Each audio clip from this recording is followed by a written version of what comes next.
Hi guys, ചക്ക വരട്ടിയത് ഉണ്ടാക്കുവാട്ടെ. ഈ വർഷം ആദ്യമായിട്ട് ഉണ്ടാക്കുന്ന എൻ്റെ മോക്ക് കൊടുത്തു വിടാമെന്ന് ഓർത്ത് ഉണ്ടാക്കുന്ന കേട്ടോ.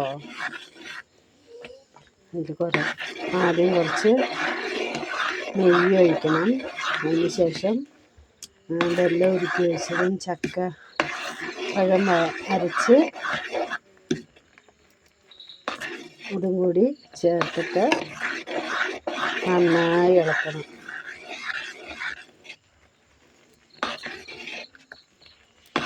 ലേശം കുറച്ച് ഉപ്പിട്ട് വേവിച്ചിട്ടാണ് ചക്ക അരച്ചത്.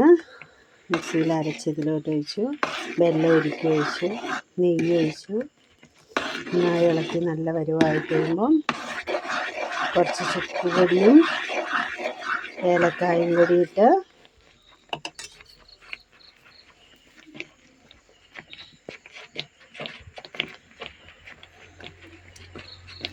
ഏലക്കായ ഇട്ടിട്ട് ഇറക്കി വെക്കണം. നല്ല പരുവായി കഴിയുമ്പോൾ